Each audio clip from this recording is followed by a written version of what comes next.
merci d'être aussi nombreux ce soir, chers amis du Nord.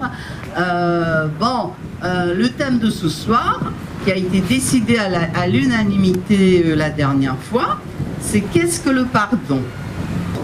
Bon, alors, comme à l'accoutumée, je pense que je vais garder ça, parce que ça fait classe, je trouve, de commencer par un poème. Donc, sur le thème du pardon. Nous sommes tous l'ombre de l'homme à demi plié, sentant poindre au milieu de nos cœurs éteints un coup de poignard sous la poussière de nos péchés. Abjection, indignité, abomination, comme une horde scandaleuse allongée à nos pieds. Nous sommes ces mains tendues, inhospitalières, remplies de toutes les antipathies suintantes de malveillance. Et pourtant, les lambeaux de nos larmes se bousculent encore comme des macules et frappent au bord de nos paupières. Nous sommes tous l'homme aux mains si tendues qu'étirés à l'infini, prêtes à arracher du ciel les peaux de ceux qui pleurent d'avoir tant fait de mal au monde. Nous sommes la rémission, le repentir, l'espoir, et nous supplions rampant dans la mue d'absents reptiles effarés que serons-nous sans le pardon de nos victimes?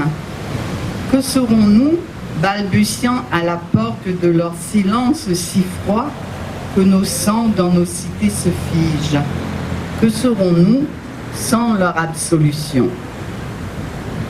Merci Katie. Pas grave, merci à toi. C'est un très fort poème qui nous met les pieds dans le plat. C'est de mon ami, d'une amie à moi.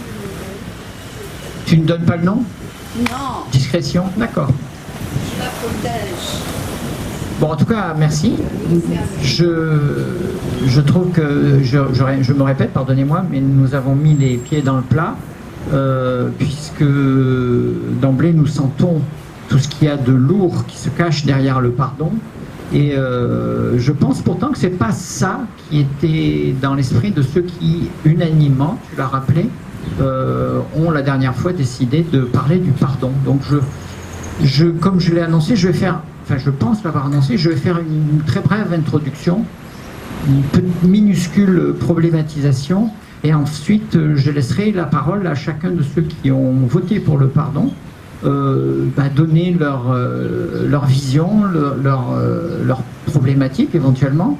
L'idée étant que, encore une fois, comme tu l'as annoncé, même si je ne l'avais pas mis dans le titre, tu disais la nature du pardon. Disons que pour commencer, je dirais, nous avons tous une idée assez claire de ce qu'est le pardon. Par contre, nous n'avons pas du tout les idées claires sur la manière dont il peut être réalisé. Il y a un flou formidable parce qu'il y a une variété infinie par rapport à ça. Et il est donc très difficile de s'accorder sur ce que devrait être ou ne pas être. Et on voit des questions comme par exemple, est-ce qu'on peut tout pardonner? Voilà, donc je pense qu'on a un champ infini devant nous, avec un accord de base sur ce qu'est le pardon, que je vais essayer de formuler trivialement, comme le font les définitions des dictionnaires, avec de mon point de vue, cette énormité que je vais juste tenter de problématiser, qui est grosso modo la dernière définition que j'ai lue, c'est l'idée d'un acte d'apaisement où on exprime des excuses, grosso modo. C'est très problématique de parler du pardon en parlant d'excuses, parce que je pense qu'il y a une distinction qui est à faire. L'excuse veut dire mettre la cause hors, veut dire sortir. Donc une excuse, c'est quand on se sort de la cause, alors que quand on demande pardon, on se met à la place de celui qui est responsable et on demande pardon pour ce qu'on a fait. Se trouver des excuses, c'est pas demander pardon, et inversement. Donc je pense qu'il y a là quelque chose de très important qui traduit la confusion dans laquelle nous sommes et qui amène bien sûr beaucoup de frustration dans toutes les situations où quelque chose de l'ordre du pardon est dit ou n'est pas dit, où on doit se satisfaire d'excuses, là où on aurait voulu du pardon. Donc je pense que voilà, le champ est dès qu'on le met en contexte, on est dans un mille pas possible, et je voudrais juste donner l'indication qui sera, à mon sens, la voie de sortie. Je l'avais déjà suggéré. Enfin, la voie de sortie, en tout cas pour ma part, je vois. Peut-être que nous en trouverons d'autres. Mais c'est le fait que derrière le pardon, je l'ai déjà exprimé, se joue la notion de causalité, de qui a fait quoi. Et en particulier le fait qu'il y a eu un acte qui peut être de l'ordre de l'offense ou de la blessure, quoi que ce soit, qui fait que l'un, et je vais peser mes mots en le disant, est en compte avec l'autre. Et le pardon, comme je l'avais écrit dans l'introduction, c'est un peu comme passer l'éponge.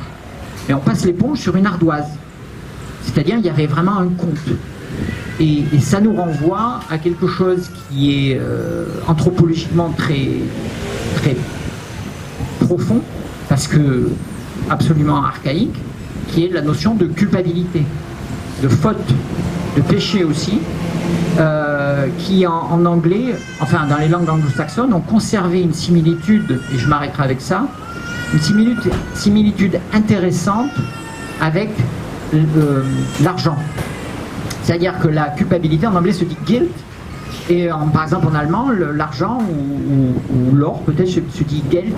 En tout cas, il y a la même racine, et c'est lié au fait que quand on avait des fautes à se faire pardonner par le passé, eh bien, on faisait des sacrifices, où on donnait des objets de valeur. Et donc, l'argent, en tant que le moyen qui représente le mieux la valeur, est devenu ce qui a porté cette signification, en tout cas, à laquelle a été associée, donc, dans l'étymologie, dans la racine, déjà la notion de culpabilité. Parce qu'on allait au temple, on allait se demander pardon, et on sacrifiait des animaux, du grain, et c'est d'ailleurs dans les temples qu'ont été inventées les monnaies.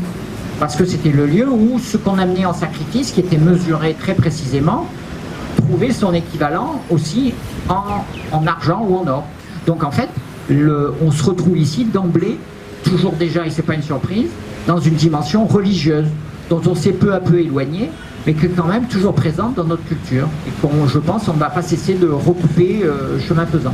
Donc voilà, on est dans une problématique archi fondamentale, qui est celle de l'homme, de l'humain, en train de chercher à se réconcilier, parce qu'en définitive, quand on allait au temple, c'était pour se réconcilier avec le ciel, mais aussi se réconcilier avec les hommes. Il y a toujours, de toute façon, cette double problématique, puisque le ciel est forcément en lien avec les humains. Et donc, on est dans une problématique de vivre en paix, qui est absolument fondamentale, de vivre ensemble en paix, dont je pense on ne va pas cesser de parler ce soir. Et voilà, je vous ai déjà donné la direction dans laquelle moi je vais essayer d'aller, de vous amener. Mais chacun est libre de tirer la problématique dans la direction qui l'intéresse. Et donc je vous propose que tour à tour, ceux qui ont voté pour le pardon prennent la parole pour dire pourquoi la question les a intéressés, ce qu'ils ont à en dire, les questions qu'ils peuvent en avoir, voilà. Et à partir de là, nous allons essayer de tisser une convergence vers une vision, je dirais, dont nous aurons pu convenir, qui aura approché aussi peu que ce soit d'une vérité du pardon, de sa nature. Voilà, merci pour votre attention. Et donc je donne la parole à qui veut d'abord la prendre. La parole. Alors Katie? Ah non, Nicolas, pas tout de suite. Bah si, toi, bah pourquoi pas? Qui est proposé?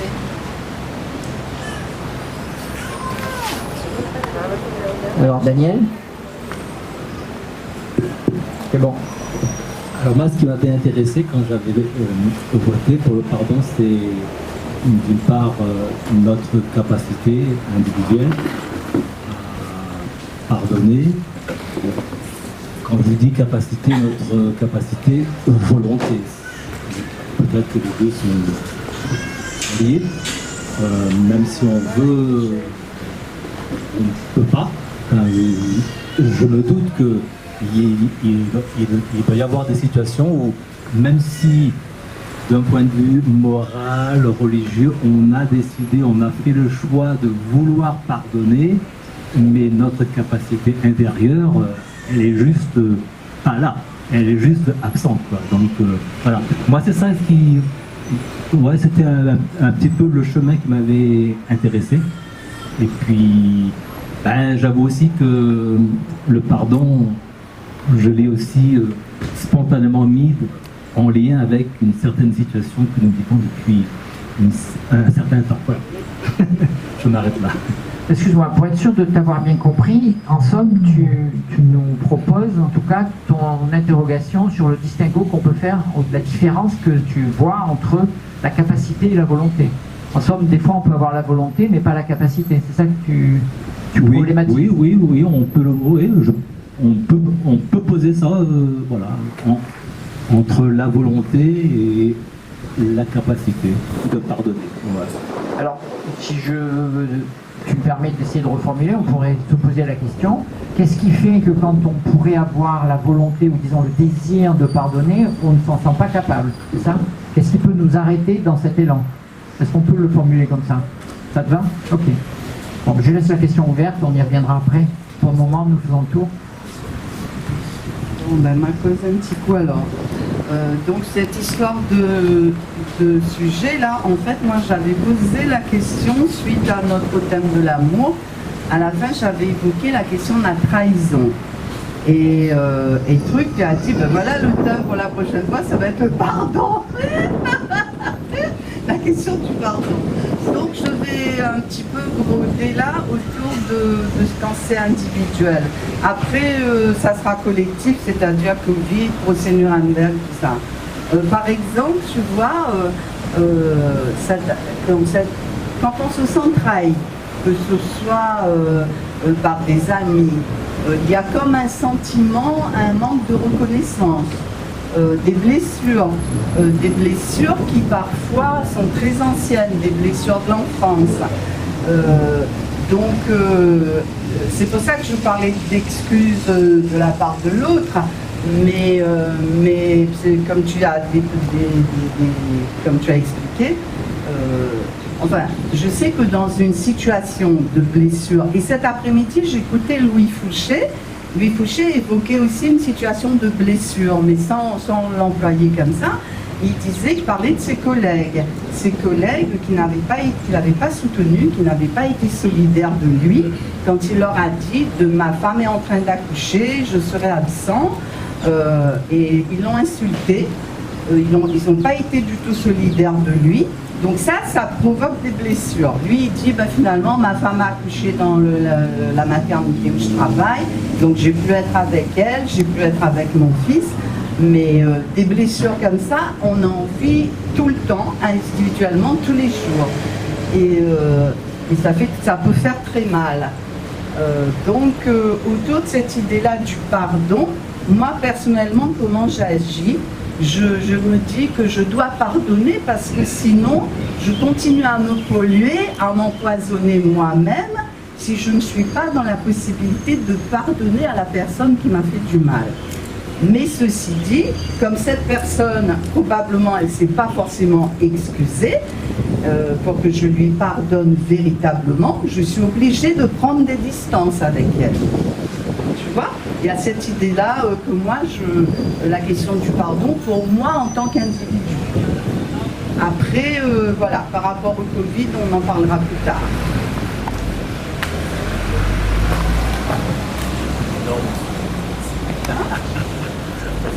Alors moi, en fait, quand j'ai vu le mail, j'ai vu... Comment tu t'appelles? Je m'appelle Nadine. Et donc, ça fait un peu de temps que je ne vous ai pas vu, mais en 2021, j'étais parmi vous. Et en fait, le sujet m'a beaucoup intéressée parce que c'est pour ça aussi que j'ai pris du recul toute l'année 2022. Parce que j'ai bien vu par rapport à tout ce qui s'était passé depuis 2020, tous les conflits, les situations conflictuelles, le côté dramatique. J'ai bien senti qu'à un moment donné, si on ne voulait pas mourir, on va dire, se laisser aller, il y avait des pardons à donner. Et donc j'ai travaillé là-dessus et c'est vrai qu'aujourd'hui, par exemple, moi je me dis, tout à l'heure j'entendais le mot de victime. En fait là, j'ai fait tout un parcours pour réaliser qu'il n'y a pas aussi ni de bourreau, ni de victime, ni de sauveur. Et pour revenir aussi à ce que vous disiez tout à l'heure, parlant de rituels, le côté religieux, que les gens, ils allaient au temple pour essayer de se réconcilier. En fait, c'est réconcilier avec ce que nous sommes. Donc du coup, en fait, tous ces derniers mois, en fait, j'ai fait un travail pour comprendre déjà qui j'étais. Et ce pardon, en fait, pour moi, je suis arrivée à la conclusion que c'était un état d'être. Le pardon, déjà, je me donne à moi-même. Ce que j'ai bien vu en partir de 2020, quand j'ai découvert un petit peu le monde dans lequel j'avais évolué depuis ma naissance, sur cette culture du mensonge, tout ça, et c'était mon attitude. Si je voulais pas que ça aille vraiment de façon dramatique, quoi, il fallait déjà que moi-même je me pardonne. Parce qu'il y avait ma part aussi de responsabilité dans ce qui s'est passé. Et d'ailleurs, ce qui arrive, en tout cas ce qui m'a touchée au fond, je me suis posé aussi la question, est-ce que moi aussi dans ma vie, j'ai pas fait la même chose, à d'autres niveaux bien sûr, hein, mais je veux dire en fait que ça touchait aussi à tout le monde. Et donc en fait c'était pour réagir à ce qui se passait par rapport à ce que je vivais intérieurement, il fallait trouver un équilibre en moi-même. Donc déjà se pardonner. Moi je me rappelle, quand au bout de 2 jours de confinement, j'ai découvert ce qui se passait, j'ai mis 2 jours à faire le deuil. Donc là, je me suis dit, qu'est-ce que je fais? Je me laisse aller ou je rebondis? Donc du coup, il y a eu déjà un rebondissement, de voir un petit peu la situation mondiale, ce qui se passait, ce qui s'est passé avant, pourquoi on en est arrivé à là. Donc faire le deuil d'une situation. Et ça déjà, c'était quelque chose que j'avais fait en moi. Et du coup après, parce qu'il y a eu beaucoup de colère au départ, il y a eu tout ça, et j'ai bien senti que cette colère allait pas apporter des choses vraiment négatives dans ma vie. Justement, ça allait me laisser me polluer intérieurement par tout ce qui se passait à l'extérieur. Et donc si je voulais que l'extérieur soit bon, il fallait que mon intérieur soit bon aussi. Donc j'ai fait ce travail à l'intérieur, ce que j'ai vu pendant cette histoire de Covid, c'est vrai, dans ma famille, tout ça, il y a eu des conflits, etc. Et pour pas justement que ça gagne et que ça prenne une ampleur et que justement ceux qui voulaient ça gagnent, non, il fallait qu'on soit plus fort. Et être plus fort, c'est trouver cet équilibre intérieur. Donc pour moi, le pardon, aujourd'hui, c'est un état d'être. C'est comment on voit la chose. Et bon, en tout cas, ça a été long. C'est vrai que par exemple, cette histoire de victime, bourreau, sauveur, il y a aussi cette part de responsabilité en chacun et d'assumer et de ne pas se renier. Et donc tout à l'heure, quand on parlait de se réconcilier là au niveau des rituels, réconcilier avec qui? Quand ils vont au temple, c'est réconcilier avec le divin, avec ce qui est au-dessus de nous, ce qui nous transcende et ce qui nous réunit. Et donc du coup, finalement, à un moment donné, moi je me dis, il n'y a même pas, si on a cet état d'être équilibré, il n'y a plus de conflit. Et il y a pardon aussi à donner, puisque du coup on comprend aussi l'autre, mais bon, maintenant il faut faire ce qu'il faut faire, hein. Je ne dis pas qu'il faut tout accepter, hein. Je dis il y a des attitudes à avoir. Ça c'est pour revenir à tout ce qui s'est passé, c'est sûr, les responsables, il va falloir les trouver, hein. Je dis il va falloir regarder tout ça en face aussi, mais individuellement, en tout cas face à ça, comment je réagis, comment je fais, donc qui je suis moi. Et si je sais qui je suis, et que je suis avant tout un être spirituel, que les autres aussi sont des êtres spirituels, donc cette notion de pardon, ça passe avec la non-violence. Donc une non-violence à l'égard de soi-même et qu'on ne peut pas avoir à l'égard de l'autre. Donc du coup, prendre soin de soi et prendre soin de l'autre, enfin voilà, tout ça, tout ce que j'ai fait pendant cette année 2022. Et moi, j'ai trouvé ça amener vraiment un équilibre dans ma vie personnelle, au niveau de ma famille, au niveau même de mon environnement autour de moi, est-ce qu'on peut rayonner quand on atteint cet équilibre intérieur. Voilà. Merci.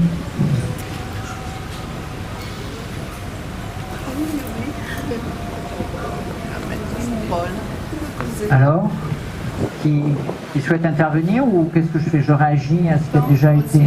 Attends, peut-être si... Quoi? Ce serait peut-être bien parce que moi personnellement ça me fait beaucoup d'infos d'un coup là. Ouais. C'était le mot qu'il fallait pas dire, parce que tout le monde m'accuse que je donne trop d'informations. Non, c'est moi qui suis pas. Bon, je vais essayer de réagir. Mais elle veut parler, Roselyne. Ah, bah alors. Tu veux parler, là? Ah non, pas du tout, c'était juste que... Il voulait faire le tri au fur et à mesure si c'était possible après 2-3 interventions, des choses comme ça parce que... Je te l'avais dit, Lulo. Roselyne? Oui. Est-ce que tu peux patienter un peu? Il y a une demande pour que je réagisse, mais peut-être puisque tu peux réagir déjà ce qui a été dit. Si tu te sens, c'est pas qu'on soit spécialement dans une position privilégiée, mais peut-être tu avais envie de réagir à ce qui a été dit. Si c'est le cas, alors je te propose de prendre la parole, sinon je vais essayer de rebondir à ce qui a été dit pour... Oui, parce qu'en fait, j'ai des questions sur. Tu as des questions surtout. J'entends pas bien. C'est-à-dire qu'en fait, oui, ça a résonné ce qui a été dit, Oui. mais ça me pose des questions. Donc en fait, je voulais partager des questionnements par rapport à cet état d'être. Est-ce que tu peux tenir le micro plus près? Donc le pardon est un état d'être, en fait, ça me questionne. Je me demande s'il n'y a pas aussi des conditions qui permettent le pardon, et notamment pourquoi, enfin, donner le pardon, mais est-ce qu'on le demande? Est-ce qu'on le demande? Oui, c'est-à-dire la question de l'autre, en fait. Et ce qui a été dit aussi par rapport à ce lien, enfin, cette reliance au divin, mais enfin aussi dans notre humanité, c'est-à-dire comprendre l'autre. Et est-ce que pardonner, c'est... Voilà, bon, je vais témoigner en tant que psy, là aussi par rapport à des témoignages que j'ai de victimes et d'auteurs d'agressions et de violences. Ce que souvent les victimes attendent, c'est la reconnaissance de leur souffrance par l'auteur de la violence. Oui. Donc c'est ça, dans cette humanité-là, dans cette demande finalement qui est une empathie. Voilà. Et ce que tu évoquais tout à l'heure, de la part des auteurs, bon, je dis ça comme ça, on est tous auteurs de violence à un moment donné, sous une forme ou une autre dans notre existence. Se cacher, en fait, derrière des excuses pour ne pas se regarder, parce que se regarder en face dans le miroir, c'est trop difficile, et que cet accès-là à une culpabilité, mais qui est de reconnaissance d'une faute, est un parcours assez difficile. Très, Voilà. bien d'accord. D'accord. Je ne sais pas si c'était très clair ce que j'ai... Ah non, c'est super. Il me semble que tu as bien déballé le papier cadeau de tout ce qui a déjà été dit. Je vais essayer Juste pour rajouter... Ah mais je t'en prie. Pardon. Donc la question du pardon, pour moi, en fait, elle m'interpelle aussi sur la notion de réparation de la blessure et de ce qui peut apaiser la souffrance de celui qui a été blessé. Tout à fait. Je vais rebondir à partir de ce que tu as dit, parce qu'il me semble que c'est essentiel pour positionner un problème qui n'est pas apparu encore, que je vais essayer de thématiser, mais que donc tu as formulé avec cette idée de l'autre. Je vais reprendre là ce qu'a dit Katie. Il y a deux versions. Si vous voulez, je vais radicaliser. Alors je caricature, que chacun se sente à l'aise pour me remettre à ma place si j'ai été dans l'excès. Mais disons, il y a deux visions par rapport au pardon. C'est vrai que je ne l'ai pas présenté parce qu'il y a trop de dimensions, mais celle-là est particulièrement importante. C'est donc Roselyne qui a insisté dessus, qui me permet de le voir. C'est cette opposition dans le pardon entre soi, dans son rapport à soi, et le pardon dans la relation à l'autre. Et donc, il y a une dimension qui est de plus en plus prégnante actuellement, et ça peut sembler une bonne chose, mais attention, il y a des limites, il ne faut pas s'égarer. C'est le pardon par rapport à soi. Par exemple, un auteur qui s'appelle Olivier Clerc, dont j'ai parcouru le livre, a écrit un livre sur le pardon, je ne me rappelle même plus comment il s'appelle, je ne vous le recommande pas, donc vous pouvez oublier, mais vous avez le nom si vous voulez chercher, Olivier Clerc. Et donc, dans son bouquin sur le pardon, il ne parle que de 3 choses sur le pardon. C'est le pardon pour se faire un baume. On a été blessé, on va pardonner parce que on va mettre du baume sur la blessure et puis on va pouvoir tourner la page. Le pardon pour se nettoyer. Vous êtes, je crois, Nadine et Katie, vous êtes venus sur cette thématique, cette idée une forme de nettoyage. On s'épure de tout un ensemble de mauvaises pensées. Et il a parlé aussi du pardon dans la situation de couple, je pense, où c'est la fin de l'histoire, et puis ça peut être une nouvelle bouffée d'amour, enfin on dira, c'est peut-être pas le mot le plus juste, mais on est dans une problématique où le pardon, en définitive, n'est centré que sur la personne elle-même. Alors que, comme Roselyne le pointait, il y a vraiment une problématique relationnelle complète depuis le début. Je l'avais évoqué avec l'idée d'être en compte. La problématique du pardon, c'est une problématique où l'un ou l'autre est en compte avec l'autre. Donc, comme tu disais, Katie, offense, qu'est-ce que tu as dit? Blessure, trahison. Enfin, de toute façon, il y a quelque chose de l'ordre d'une blessure qui a été occasionnée. Ça peut être involontaire, et c'est là où les excuses peuvent être pertinentes. Mais quand la personne a fait ce qu'elle a fait en étant consciente, elle est responsable, elle est en faute, et en tant qu'elle est en faute, elle est comme je l'évoquais tout à l'heure, en dette. Je n'ai pas dit le mot, j'ai parlé d'argent, j'ai parlé de l'équivalence entre culpabilité et dette. Mais c'est le mot le plus pertinent, parce que c'est le mot le plus ancien en définitive. La dette a existé avant l'argent, la monnaie.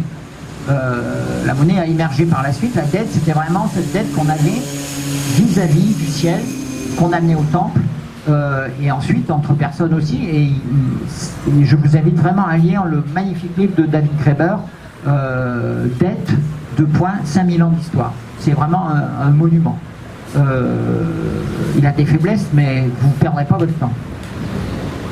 Et donc voilà, dans la question du pardon, il y a l'ardoise, il y a le compte, et donc il y a de la part de celui qui est en compte, donc en dette, quelque chose à faire pour réparer ce qu'il a fait. Donc on retrouve la question de la réparation qui est essentielle.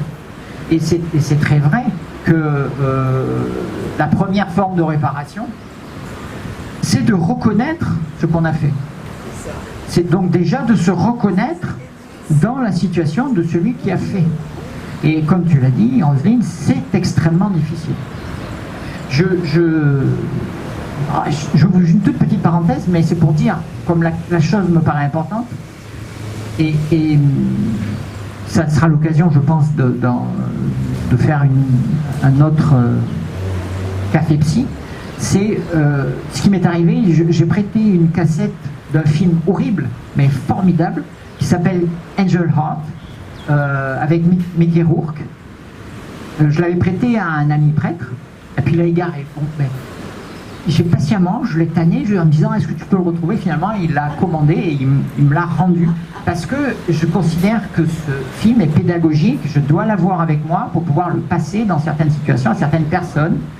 Parce que c'est un film terrible sur un gars, je vous le raconte très vite, un gars qui est un enquêteur, comment on appelle ça, un privé quoi. Il y a un nom pour ça, comment on dit, un détective privé, voilà. Un détective privé, puis il est sollicité pour mener l'enquête sur un gars qui a disparu, qui était allé à la guerre, et puis qui avait un contrat avec un gars qui s'appelle Louis Cypher. En anglais, ça fait Louis Cypher. Donc déjà, vous voyez où on est. Et donc ce gars-là mène une enquête. Il retrouve la trace du jeune homme qui a été hospitalisé dans un hospice. Il retrouve le médecin qui l'avait soigné, qui l'a fait sortir. Et toute la série du film, je le dévoile, tant pis, je divulgage, mais c'est pas grave, l'important c'est ce qu'il y a au bout. C'est que ce gars-là va mener une enquête et tous les gens qu'il va voir vont mourir.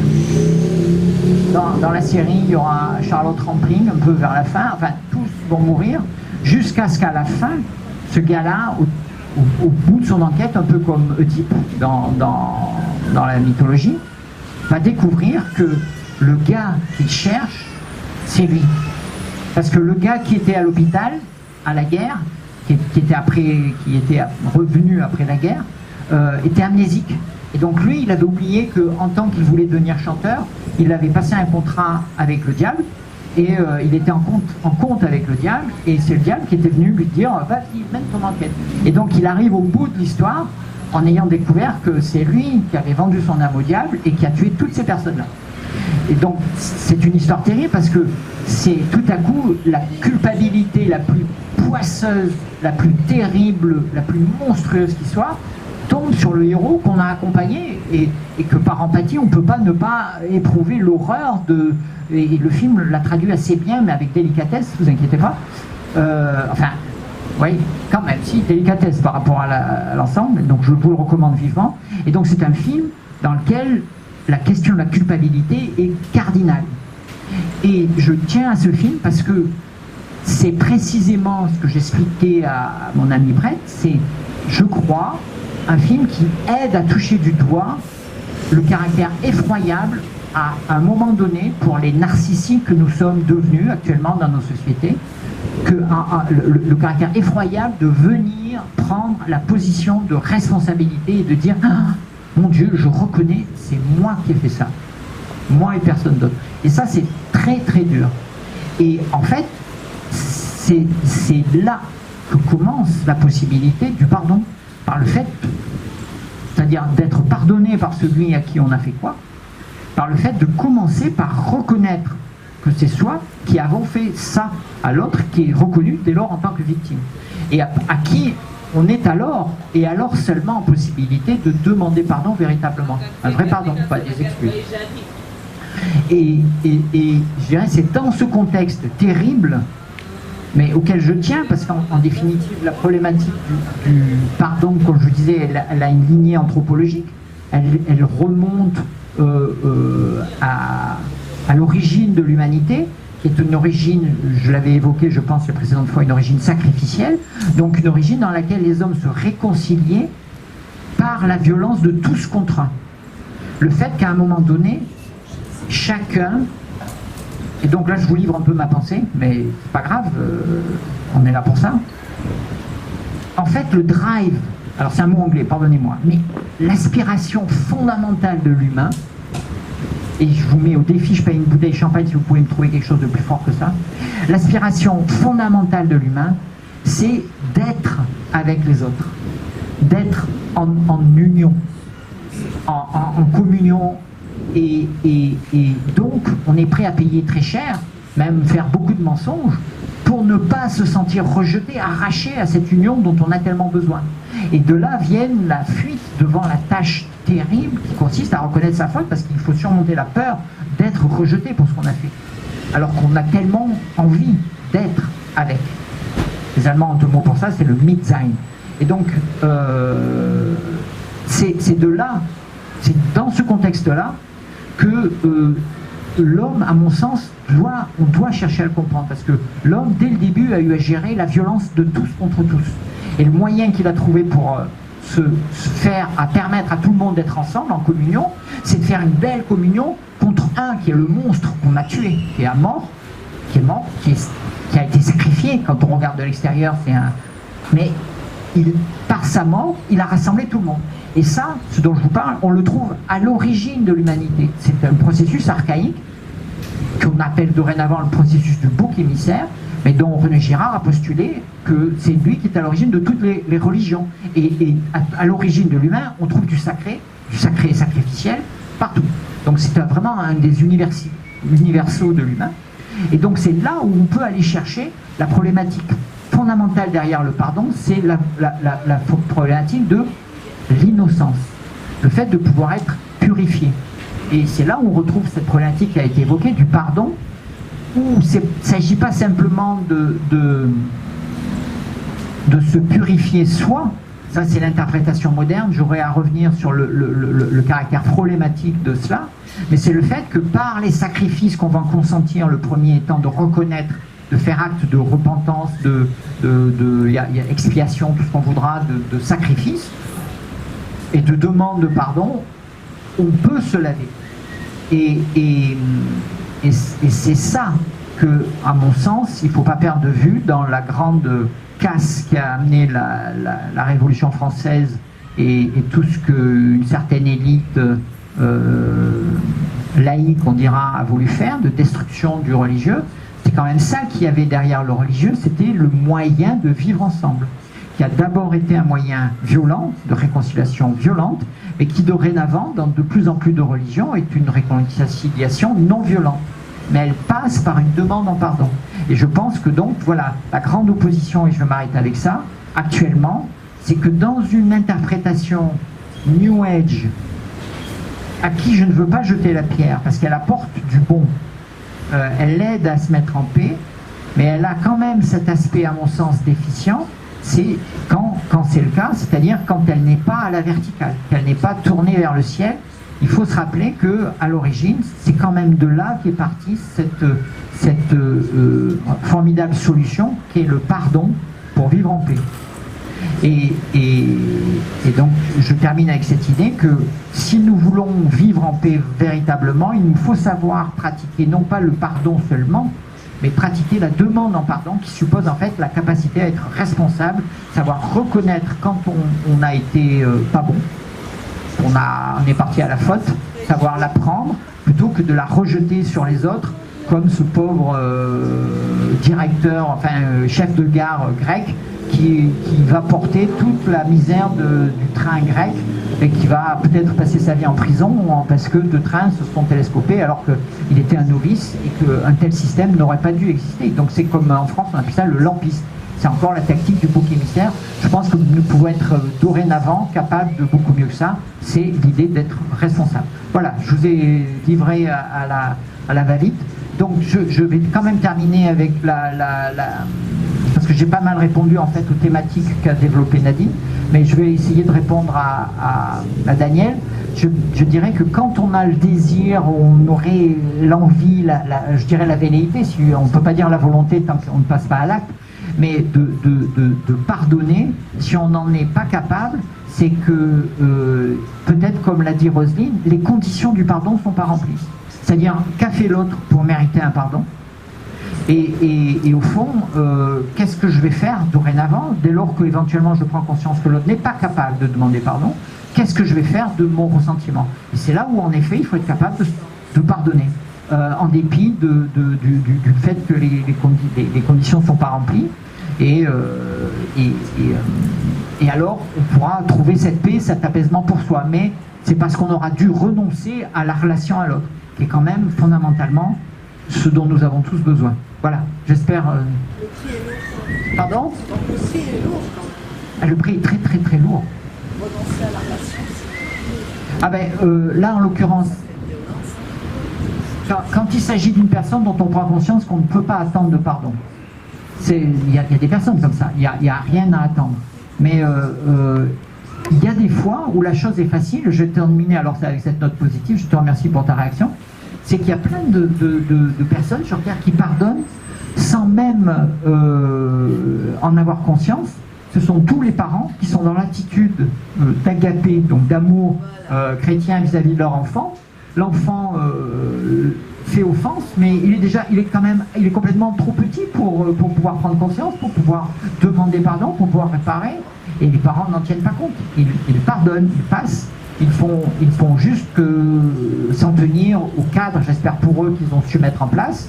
Et il y a 1000 choses qui pardonnent constamment, tout le temps, parce qu'il y a des êtres à qui on ne peut pas imposer entre guillemets, une telle responsabilité. Parce que j'ai employé ce mot, c'est vraiment celui-là. Il y a des enfants qui ne sont pas encore capables de la porter, c'est bien naturel. Et il faudra précisément l'éducation, c'est une éducation, à mon sens, à la responsabilité. C'est celle-là qui est la plus importante. Voilà, je vous remercie et merci d'avance pour vos réactions. Ensuite, on peut continuer le tour si vous voulez. Et peut-être Nadine veut réagir, je ne sais pas. Je voulais réagir par rapport à ce qu'elle a dit. Le prix est lourd. Mais en fait, je dirais que Le prix n'est pas si lourd, mais en fait, je pense qu'à un moment donné, quand on a compris vraiment ce qui se joue, on voit que même si on a relancé à un moment donné la relation à l'autre parce que l'autre n'était pas prêt, mais après, la vie est belle. Hein. Moi, personnellement, aujourd'hui, je vous dis franchement, la vie est belle. Pourquoi? Parce que, en fait, c'est une pièce de théâtre. Pendant l'histoire du Covid, je me rends compte que c'était... il fallait passer par là, ça aurait pu être autre chose. C'est comme un décor qui est dressé. Justement, comme vous parliez tout à l'heure, l'aspiration primordiale qu'on a, cette relation à l'autre. En fait, c'est pour retrouver cette union-là qu'on cherche, qu'on aspire tous. Il faut passer par le chaos, il faut passer par tout ça, et même abandonner une relation à un moment donné. Enfin, je sais pas, moi par exemple, par rapport... c'est ça le prix que je trouve. Voilà.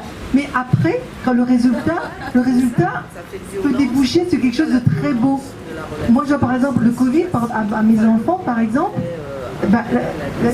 Ils n'étaient pas avec moi, mes filles n'étaient pas avec moi, elles étaient loin.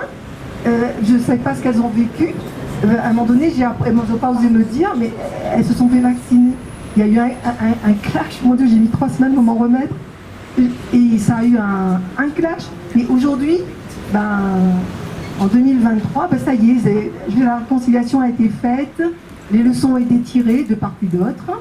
En tout cas, moi, j'ai repris conscience aussi de mes erreurs. Par exemple, j'étais en état de choc en 2020, moi à 10 000 km, je ne comprenais pas ce qu'elle pouvait vivre de l'autre côté. Donc moi j'ai été tout de suite avec toutes mes infos là, que je leur ai données, patati patata, tout ça. Et du coup, après il y a eu tout un processus, toutes les années ont passé là quand même. Là je voyais ma fille venir en vacances 10 jours, elle a rempli l'avion hier, ça y est, il y a une chose de beau qui s'est passé parce qu'il y a. De toute façon, il y a eu la peur de la mort, la peur de perdre mes enfants, il y a tout ça.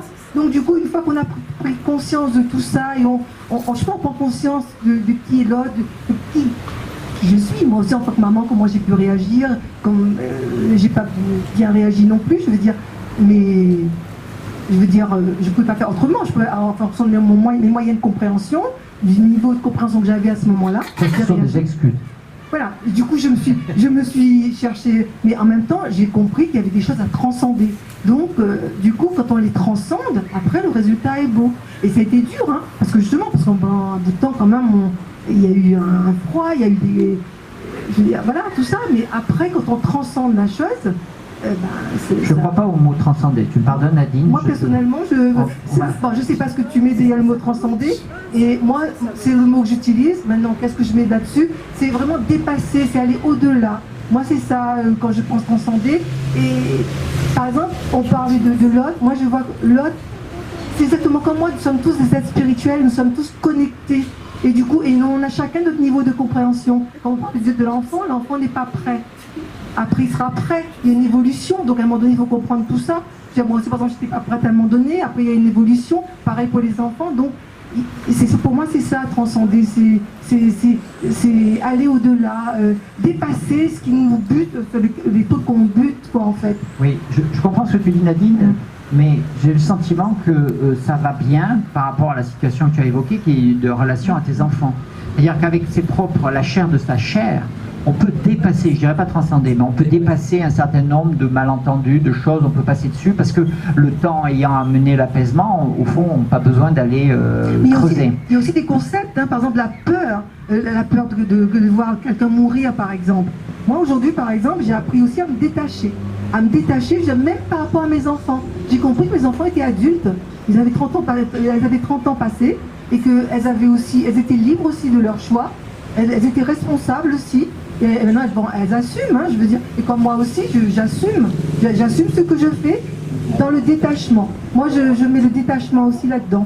Et le fait d'aller au-delà. Il n'y a pas seulement de dire que c'était mes enfants. Hein. Et pour moi, maintenant, je mets ça oui, plus large. Alors, si j'insistais sur cette dimension enfant, c'est que tu imagines bien que la manière dont tu viens de parler, ciao Philippe, la manière dont tu viens de parler serait beaucoup plus problématique si, et je touche du bois, si tes enfants, après avoir été vaccinés, avaient fait un accident cardiaque et étaient décédés. Tu aurais un énorme problème pour pardonner. Et je dirais, c'est là que se joue, à mon sens, la différence. C'est dans un contexte familial où on a beaucoup d'amour, on est dans cette situation où en effet on peut passer sur beaucoup de choses. Mais à partir du moment où on est dans des choses d'une gravité telle qu'on ne peut pas le mettre de côté, on ne peut pas compter sur le temps pour le faire passer, il y a un moment donné, il va falloir travailler à un réel processus de réconciliation.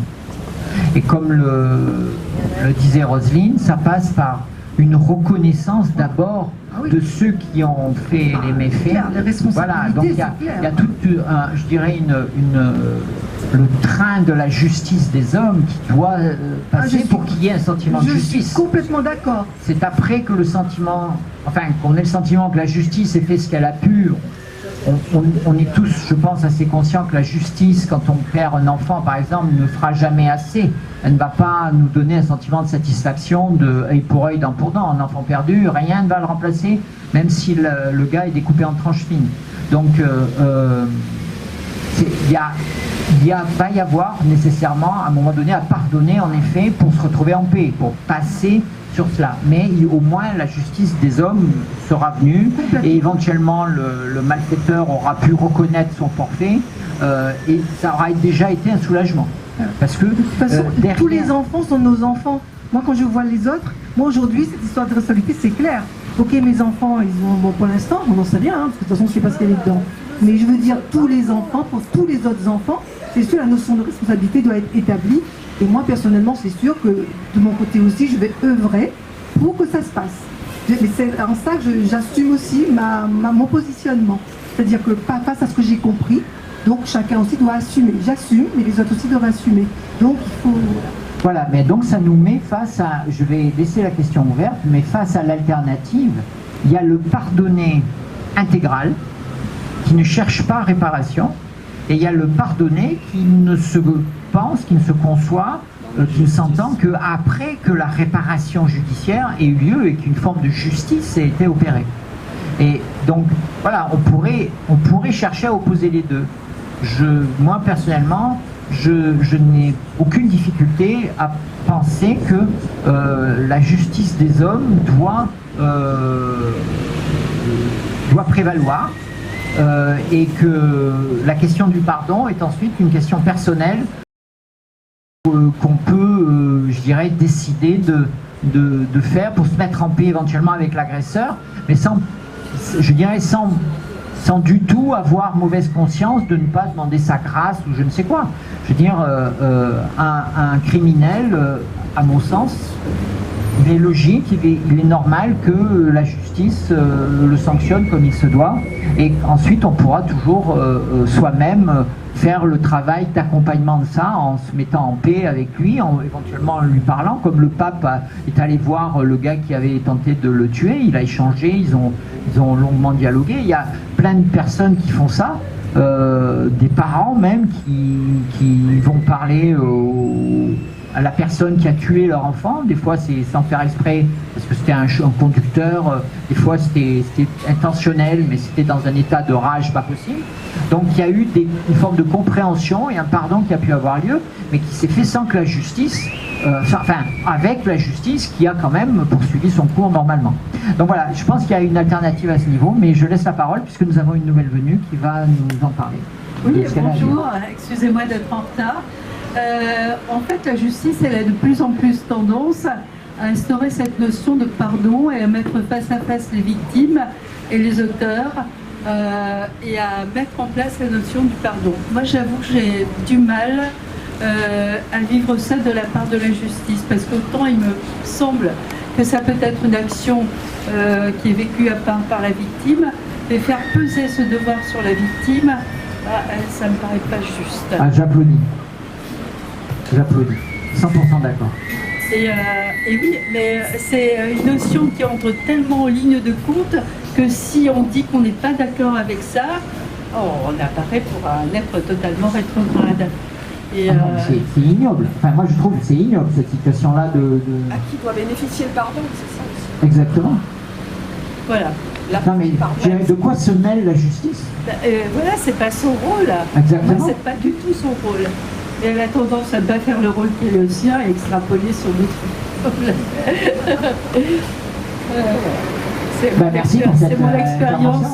expérience vécue qui est très, très douloureuse, parce que les victimes, elles sont déjà un lourd package à se porter, et ce face à face, c'est très très difficile. Et je pense que les notions ne sont pas suffisamment intégrées de ce que peut être le pardon. Je pense qu'il y a une confusion entre le pardon et peut-être éventuellement le fait d'essayer de comprendre ce qui s'est passé. C'est une notion, le pardon pour moi n'est pas une notion judiciaire. Complètement. Ouais. Oui, Nadine veut réagir. En fait, pardon, là, ce que tu viens de dire, le micro, Nadine. Attends. C'est enregistré. Par exemple, ce qu'elle vient de dire me fait bien à l'esprit ce qui s'est passé dernièrement. J'ai entendu parler, comme ça j'ai ouvert mon ordinateur. Je suis tombée sur le jeune là qui a poignardé son prof. Bon, moi maintenant, quand je vois ça, j'essaye de rester zen. Après, j'ai vu des réactions. J'ai vu une maman qui est en larmes, qui est venue avec son fils, qui dit « Ah oui, mon fils a dit, maman, qu'est-ce qu'on fait?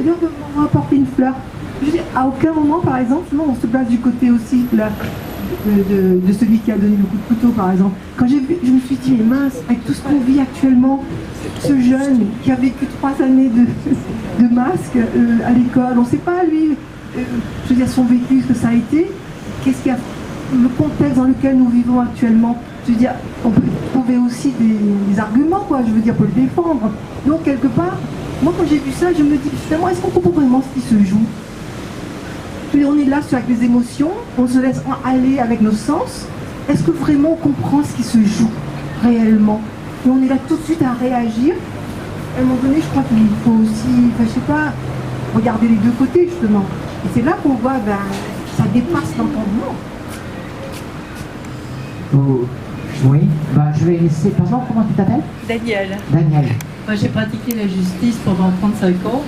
Et la justice pénale en particulier, alors là tu te trompes complètement sur la façon dont fonctionne la justice. Ah non, je ne parle pas de justice, j'ai parlé de cette situation, ce que j'ai vécu quand j'ai vu l'info. Je veux dire, tout de suite dans les médias, Non. sur le jeune ou pas. Non, tu as dit, excuse-moi, j'ai pas envie de t'embêter, alors, tu as dit que tu te demandais si la justice appréhendait ce qui se passait dans la tête du jeune qui avait commis l'acte. Alors, je me suis peut-être trompée, j'ai mal compris. Ce que j'ai vu au moment où ça s'est passé, quoi, les réactions. Tout de suite, j'ai dans les médias. Le micro. J'ai tout de suite des réactions. Mais alors, éclaire-nous peut-être sur ce que fait la justice. Est-ce qu'elle se demande bien ce qui se passe dans la tête du marmaille? Bien sûr, puisque de toute façon, en ce qui concerne ce jeune, on a tout de suite pensé à des expertises psychiatriques. La justice, on doit regarder les deux plateaux de la balance. C'est-à-dire que normalement, la justice se fait à charge et à décharge. Bon, mais c'est une justice humaine qui fait ce qu'elle peut avec des individus. On essaie de comprendre l'acte qui a été commis par le cas.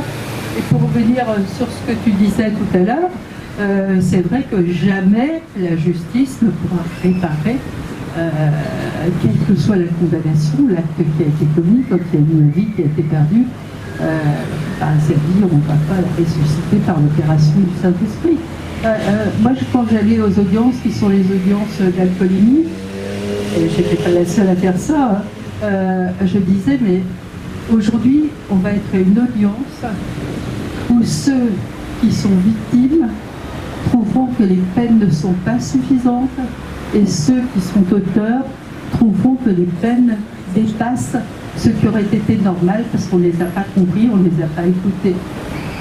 Mais la justice, elle essaie de faire son boulot comme elle peut avec une justice humaine. Il y a des règles. Et après, c'est différent de l'émotion populaire. Et la justice, elle est censée juger sans émotion.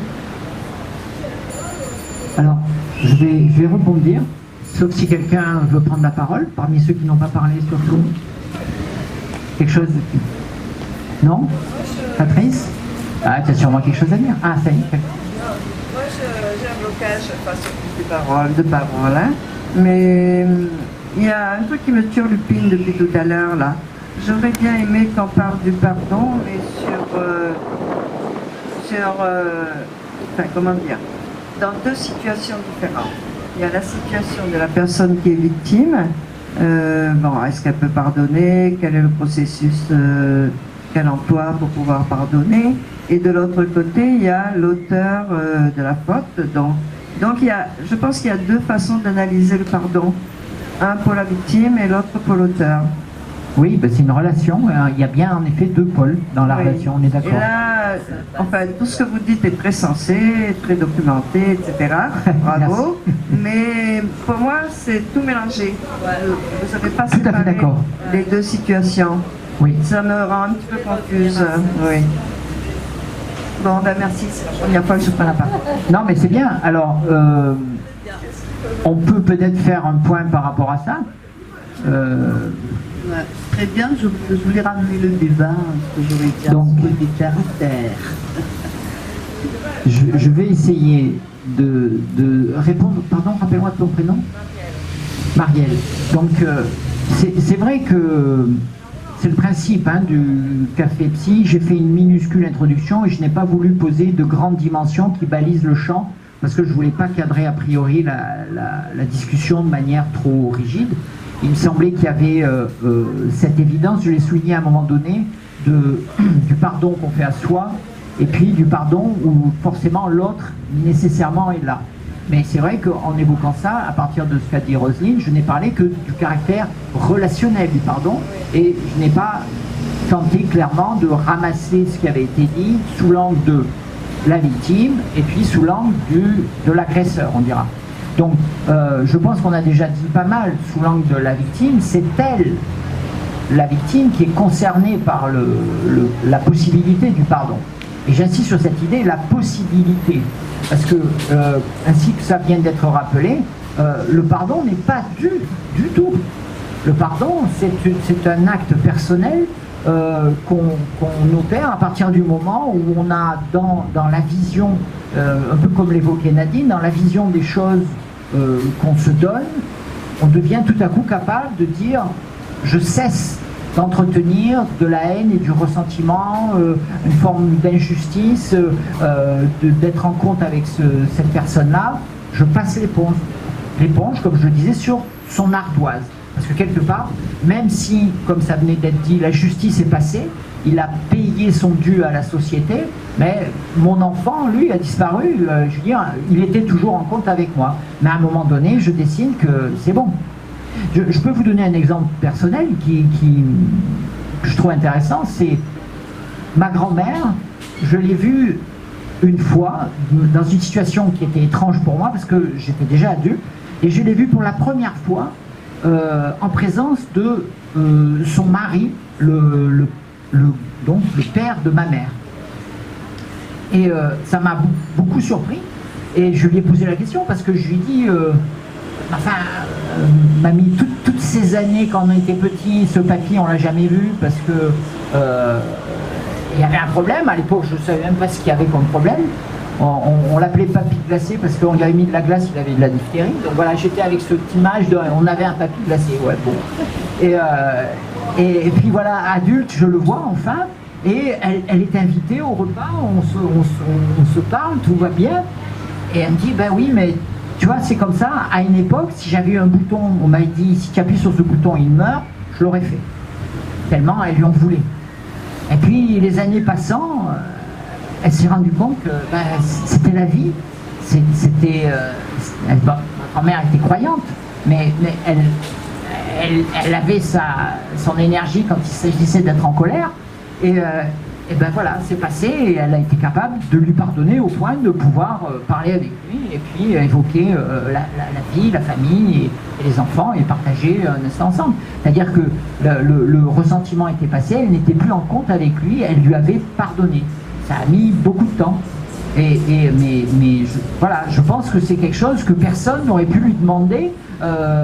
Aucune confrontation en justice devant un juge aux affaires familiales n'aurait pu. Allez-y, pardonnez. C'est pas imaginable, elle avait qu'une envie, c'est le tuer. Donc voilà, je pense que du point de vue de la victime, c'est vraiment un processus qui nécessite d'avoir une réparation de sa représentation. Je n'ai pas évoqué ça jusqu'à présent, mais est capable de pardonner celui qui a le sentiment que, ok, la réalité est cicatrisée, les choses sont en place, et c'est bon, on peut passer à autre chose, on peut tourner la page. Et je dirais, c'est l'énergie qui était investie dans la blessure s'est dissipée. Et c'est, alors vous me pardonnez, hein, mais je saisis l'occasion, c'est dans la femme adultère, c'est la manière dont le Christ a fait diverger les jugements accusateurs de ceux qui voulaient la lapider, qu'il les a ramenés à eux-mêmes. Et donc cette question, je l'ai vue apparaître chez Nadine, je crois, du fait que les autres sont des semblables, c'est cette idée qu'il a invité chacun à dire est-ce que moi j'ai jamais péché? Et chacun, bien sûr, dès qu'il se pose la question, sait qu'il a péché et que donc, au fond, qu'est-ce qu'il a à reprocher à cette femme adultère? Elle a péché à sa façon, moi j'ai péché à ma façon, on est tous des pécheurs, et c'est bon, je passe l'éponge, je ne suis pas en compte avec elle, parce que ce que je croyais être une offense de notre réalité commune qui était agressée par cette transgression, précisément, je me rends compte qu'il y en a partout et qu'au fond, ça ne nous empêche pas de vivre. Et donc, je peux pardonner. Et donc, je peux m'abstenir du jugement. Parce que précisément, sous-jacent au pardon, il y a quand même un jugement. C'est ce que j'ai évoqué tout à l'heure, je n'avais pas employé le mot. C'est le fait qu'on assigne des causes. Donc, on dit, elle est en cause. Et quand on ne fait pas ce geste de lui jeter la pierre, de la mettre en cause, alors c'est même peut-être abusif de parler de pardon parce que il n'y a pas à pardonner dès lors qu'on ne l'a même pas mise en cause. C'est souvent donc par exemple ce qu'on fait avec son enfant. On ne le met pas en position d'accusé. On a d'emblée compris ce qui s'est passé et on peut passer dessus. Donc voilà, là j'ai parlé du point de vue de la victime. Je crois que tout à l'heure j'ai assez bien évoqué la question du pardon du point de vue de l'agresseur. Parce que lui, c'est lui qui va porter la croix. Je ne dis pas ça pour m'apitoyer, parce que je crois que c'est nécessaire, mais c'est lui qui va devoir faire la chose très difficile, comme s'enfoncer une épine de rose dans la main, comme ça, à froid. C'est aussi douloureux, et encore une fois, allez voir le film Angel Heart. C'est terrible d'avoir à reconnaître qu'on est responsable, coupable. Et ça, on fait tout ce qu'on peut pour passer dessus. Même se raconter des histoires, se dire oh, c'est bon, c'est pas grave, ça passera. Là-dessus, je pense que vous avez tous en tête, si vous réfléchissez bien, des exemples de la manière dont on peut se dispenser de se reconnaître en cause. Et pourtant, j'insiste sur cette idée, c'est quand on le fait, quand on en est capable, qu'on va le plus directement à la réconciliation et à l'apaisement. Donc je reste sur cette idée-là. En tout cas, voilà, j'ai essayé de résumer très rapidement, peut-être trop rapidement, pour Marielle, les deux positions. Je pense qu'elles sont fondamentales et c'est pour ça, moi personnellement, j'ai un problème avec, encore une fois, je l'ai dit, je profite de l'occasion, la posture New Age, où quelque part, l'autre est tenu à l'écart. On n'est plus que dans une problématique où il s'agit de soi, se mettre en paix. C'est très important de se mettre en paix soi, parce que je dirais, c'est ça quand même qui nous donne la possibilité ensuite de faire le boulot pour nous mettre en paix avec les autres. Et à tout le travail qu'on fait pour se mettre en paix avec soi, pour se pardonner, j'ai encore une petite parenthèse à ouvrir là-dessus, mais je ne vais pas le faire maintenant, se pardonner, en tout cas se faire confiance et se dire ok, je suis assez responsable pour faire ça, c'est-à-dire reconnaître ma faute. Quand on est capable de faire ça, alors on va pouvoir faire la paix avec les autres. C'est quand même le but du jeu. J'insiste, l'idée c'est qu'on soit en paix tout ensemble. Voilà, voilà ma réponse à la remarque de Marie. Quelqu'un d'autre veut... Oui, pardon. Des étapes. Est-ce que tu peux prendre le micro? Il y a des étapes. Attends. Si, il faut le micro parce qu'on enregistre, sinon on n'entend pas.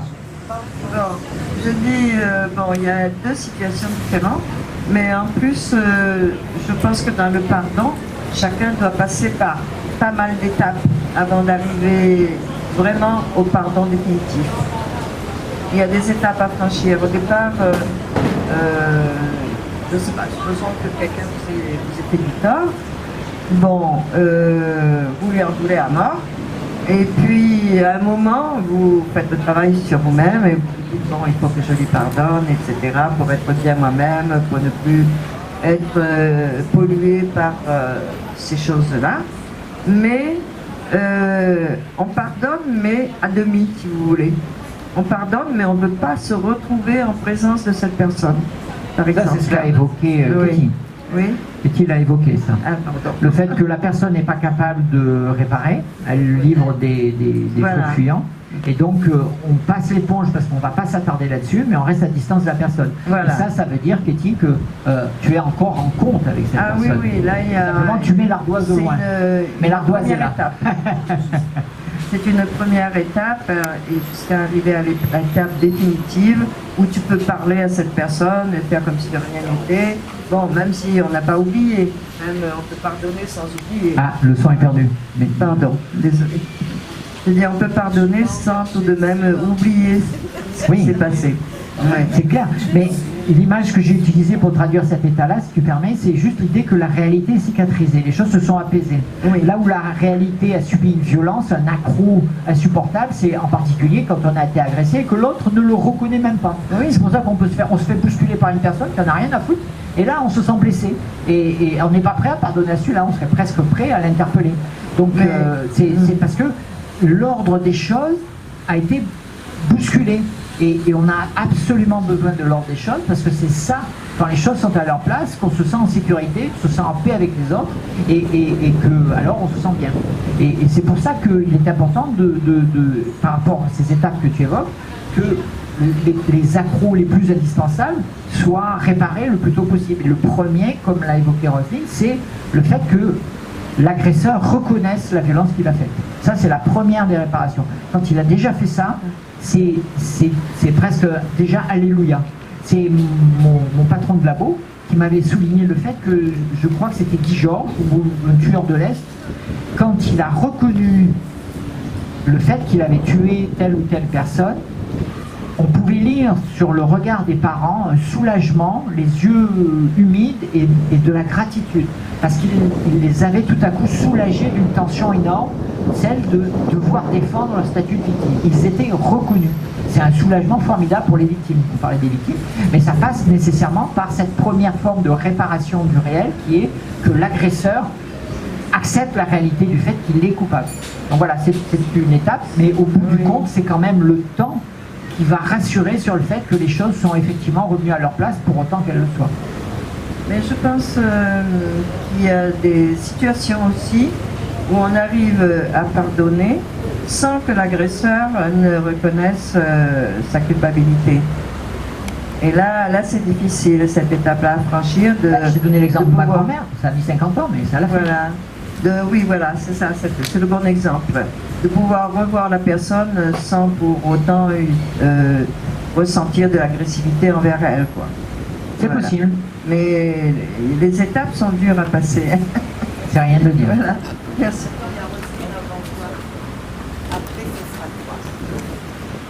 Daniel, tu voulais parler? Oui, non, mais... Roselyne, lève-toi avant. Ce ne sera pas très long. C'était un témoignage encore. Ce que j'entends, alors je me cache derrière les témoignages des personnes que je reçois, mais en tant qu'être humain, j'ai traversé aussi ces étapes-là. Tous les jours. Voilà. Tiens plus près. Si tu peux. Pardon. Alors comme je parle avec les mains, c'est compliqué. C'est dans le micro. Quand je te l'approche, je te le tiens si tu veux. C'était... Alors du coup j'ai perdu le fil. Ah, désolé. Témoignage. Oui. Pardon. Alors témoignage, alors c'était du côté des victimes. Oui, voilà. Donc je reçois des victimes et qui me disent, bon c'est récurrent, c'est pas une seule, hein, c'est arrivé plusieurs fois, qui me témoignent de leur désir de pouvoir pardonner l'agresseur. Alors souvent sous cette forme-là assez directe, parfois de manière plus indirecte. Et qui se mettent, enfin c'est mon ressenti, ce poids de devoir pardonner, de l'obligation de pardonner. Enfin je le ressens comme ça, après c'est peut-être pas ça. Alors j'aimerais entendre peut-être, je ne connais pas ton prénom. Luc Laurent. Je répète, Luc Laurent, Luc trait d'union Laurent. Peut-être un éclairage que tu pourras avoir sur cette posture de se mettre ce poids de la culpabilité en fait de ne pas pardonner finalement, être sans dire coupable de ne pas pardonner. Bon, mais je te remercie de m'adresser. On va d'abord quand même permettre, parce que j'ai bien noté ta question, très intéressante, mais on va écouter Daniel aussi. Oui, je rebondis sur ce que Marielle a dit, il y a quelque chose qui pour moi était fondamental, je veux dire, pardonner, enfin, en tous les cas, dans ma conception, dans ce que moi je comprends du pardon, pardonner ne signifie absolument pas oublier. Et je crois que c'est peut-être un petit détail, mais peut-être qu'on peut penser que pardonner signifie alors effacer l'ardoise, comme tu le dis si bien, Luc Laurent, ne signifie absolument pas oublier. On peut, me semble-t-il, pardonner, choisir une posture où je me délivre de quelque chose, etc. Mais pour autant, la faute qui a été commise, dans laquelle j'ai été impliqué en tant que victime, elle existera toujours, elle restera là. C'est qu'est-ce que je fais de cette réalité, de cette expérience où j'ai été une victime? Qu'est-ce que je décide d'en faire? Mais la faute a eu lieu, et voilà. Bon, c'est peut-être une évidence, hein, c'est peut-être une lapalissade, mais je sais pas, j'avais envie de rebondir là-dessus parce que ça me paraissait important. Alors je vais répondre d'abord à Daniel et après je reviens vers la question tellement importante, enfin les deux, mais pardonnez-moi pour cette comparaison. Mais, parce qu'en fait, on est là dans quelque chose de... personnellement, je le juge terrible et je vais vous dire tout de suite pourquoi. Parce que je pense à une vidéo que j'ai vue, que j'ai jugée terrible. Parce que c'est une vidéo comme en font les influenceurs. Elle paraissait tellement bien faite, promotionnelle, dégoulinante d'énergie, de c'est formidable, regardez, c'est beau, etc. Vous imaginez, hein, on voit ça partout sur Internet. Et c'était fait pour mettre en valeur le pardon sur la base de quelque chose de terrifiant qui est, pour moi, psychologue qui me projette là-dedans, et aussi j'ai un peu étudié la question quand même quand ça s'est passé, dans le Rwanda. Vous imaginez, on parlait donc d'une femme dont toute la famille avait été décimée, et qui, ben voilà, elle voyait un des miliciens qui avait massacré sa famille, et puis c'était des voisins, ils s'entendaient bien, ils parlaient, etc. Et le gars qui faisait sa promo le faisait à partir de cet exemple-là. Et il était donc précisément en train de faire ce qui me semble être la réponse à la question de Roselyne, c'est qu'est-ce qui se passe dans ces situations où les personnes se mettent en devoir pardonner. Or, comme j'ai dit tout à l'heure, suite à l'intervention relative à la justice, il ne peut pas y avoir de devoir pardonner. C'est une démarche complètement personnelle qui traduit un changement dans son état d'esprit, le fait que tout à coup, on décide librement, complètement spontanément, de dire ok, je passe l'éponge, mais on est absolument, totalement, 100% souverain par rapport au fait de passer l'éponge. Et on est bien d'accord, jamais il n'est question d'un quelconque oubli. Mais il s'avère simplement que, comme quand on est, je donne un exemple, on joue, tout à coup il y en a un qui a un mauvais geste, il nous blesse, il nous fait mal, ou il donne une mauvaise information, on se blesse, on peut lui en vouloir. On se rappellera qu'il faudra faire attention à ce qu'il dit. On s'est avancé par exemple je me rappelle un bâtiment de ferme, je me suis planté un grand clou dans le pied. Bon, il n'y avait personne qui était responsable, je suis seul responsable. J'aurais pu avoir un copain qui m'aurait dit bah, tiens, va par là. Et puis voilà, tout peut arriver où on va se retrouver en compte avec quelqu'un, mais on aura 1000 raisons de s'en souvenir, parce que des fois ce sont des situations dramatiques, mais en même temps on pourra pardonner sans difficulté. Mais ça sera toujours complètement, totalement spontané. Et jamais aucune norme n'est venue s'imposer à nous. Or, actuellement, c'est là le problème, c'est que il y a une forme de culture qui est en train de se répandre partout, qui donc, c'est intéressant, je ne savais pas ce va jusque dans les milieux de la justice, parce qu'on est toujours dans l'idée de résolution de conflits, on va arranger les situations, etc. Et chacun s'invente psychologue à la va comme je te pousse, vu qu'on l'a fait dans des situations autrement plus terribles, et pourquoi pas le faire ici et là, et quoi.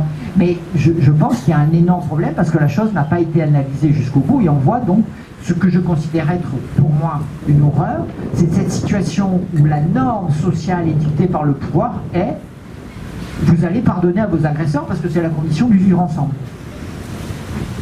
Et grosso modo, c'est un peu ce qui se traduit dans les situations que vivent les victimes. Elles ont tellement intériorisé ces discours New Age et autres partout, pardonner parce que ça fait du bien à vous, à la planète, aux autres, à tout ce que vous voudrez. Elles s'en font un devoir.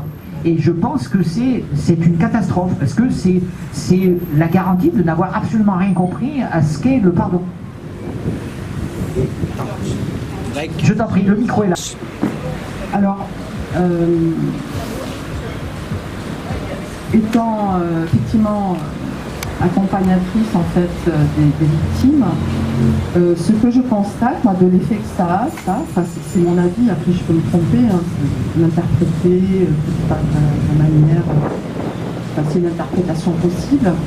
Et ce que je remarque, c'est que l'impact de ça sur les victimes, donc cette culpabilisation, ça les empêche justement de libérer leur souffrance.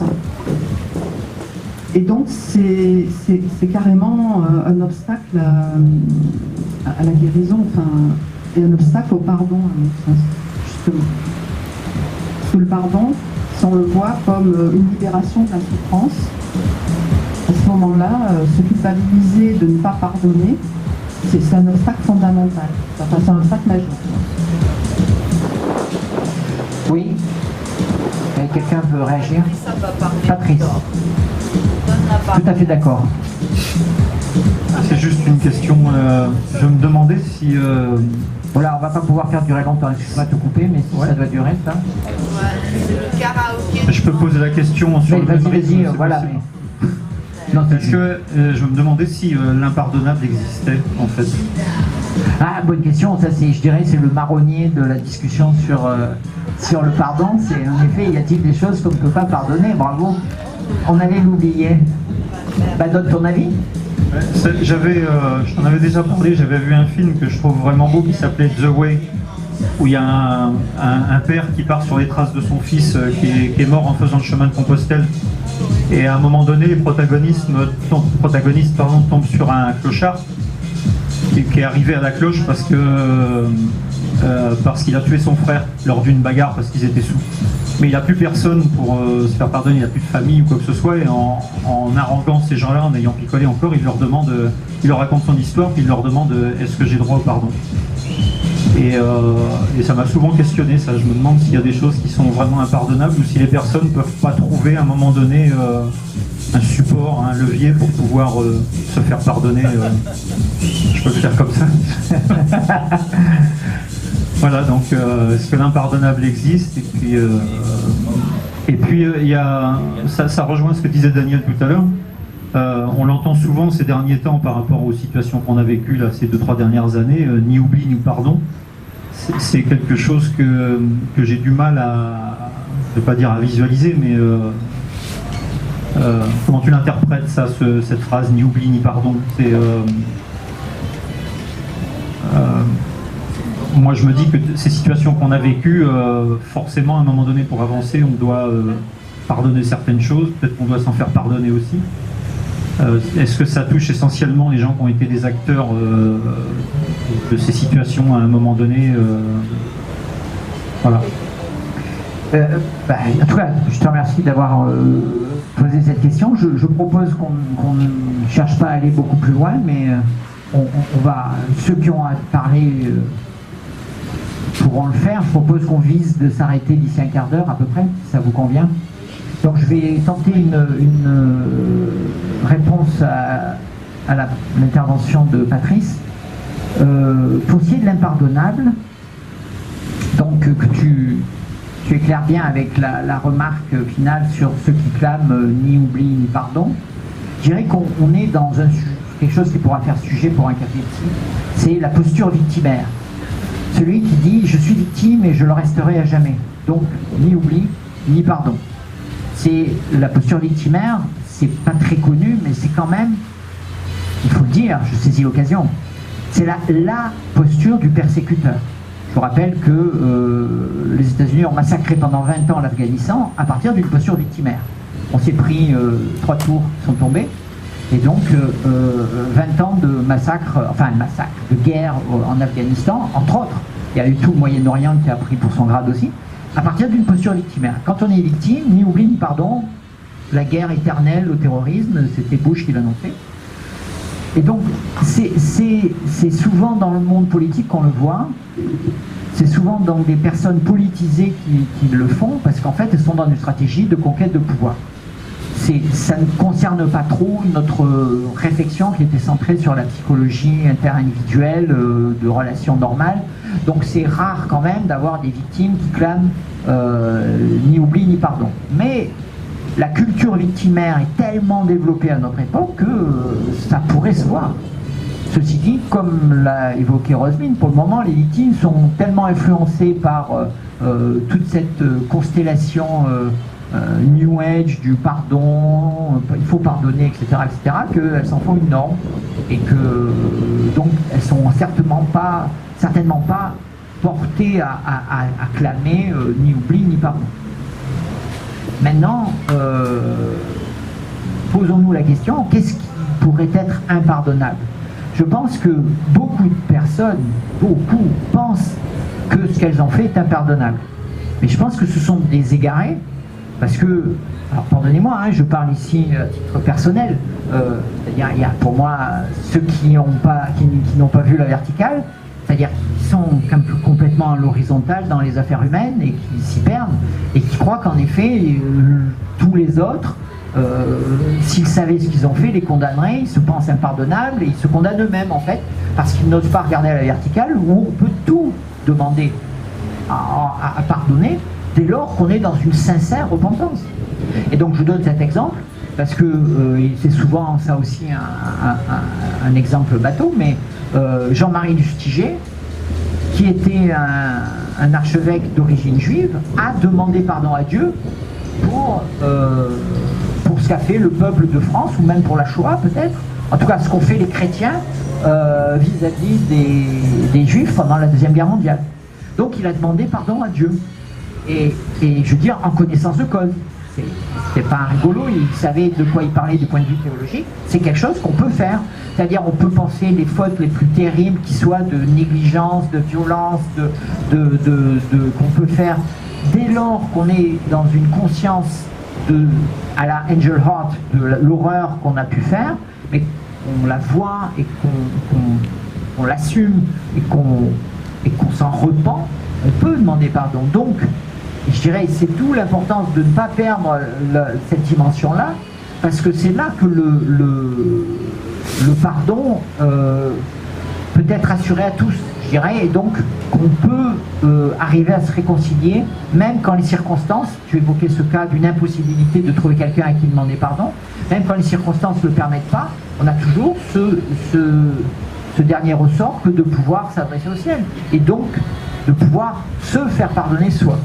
Maintenant, si soi-même on peut juger qu'il y a certaines choses qui peuvent nous être faites, que jamais de la vie on pourra pardonner, ça appartient à chacun en fonction de ses dispositions personnelles. On peut avoir une vision de la famille où en effet on peut pas, certaines choses on ne peut pas imaginer de pardonner, et Hollywood en a fait ses choux gras, je dirais, de justiciers qui se font justice, parce qu'ils ne pardonnent pas et ils cherchent réparation. Donc voilà, mais je crois qu'on ne peut pas, en tout cas collectivement, s'accorder pour déposer le doigt sur quelque chose et dire c'est impardonnable. Il est très clair que les Juifs eux-mêmes, je pense, peuvent penser l'Holocauste c'est impardonnable, mais il n'y a que eux qui le disent, et même s'ils voudraient nous faire croire à tous qu'on est tous d'accord sur cette idée-là, des chrétiens peuvent rétisser par rapport à ça, si je peux permettre ce néologisme, c'est-à-dire on a encore sa liberté de juger par rapport à ça. Mais c'est vrai que dans une posture victimaire, on peut pouvoir tirer tout et dire ni oubli ni pardon. C'est clair, mais c'est une posture de victime. Voilà. J'ai rien oublié, non? J'ai répondu à tout le monde, merci. D'où l'importance d'apprendre aussi à sortir de cette position victimaire, même aussi bourreau, victime, sauveur. Je veux dire, du coup, ne pas... Souvent, c'est important de comprendre qu'il ne faut pas rester dans une posture victimaire. Et je dirais même tout à fait d'accord, et pour dire à quel point je suis d'accord, c'est qu'il ne faut pas y rentrer. C'est ça. Donc, et la porte d'entrée, c'est victime. C'est vrai qu'il y a le sauveur. Le sauveur est une porte d'entrée préalable. Les sauveurs deviennent des victimes très facilement. Mais il faut être à sa place, on est d'accord. Et il y avait donc... Non mais c'est bon, vas-y, garde. C'est très intéressant là. On est arrivé à la liberté. Alors, liberté, position victimaire et pardon. Moi j'aime bien tout ça là, ce petit mélange, parce que j'ai vécu il y a quelques années une situation dans mon ancien milieu professionnel où très clairement j'ai été victime d'une situation, des comportements.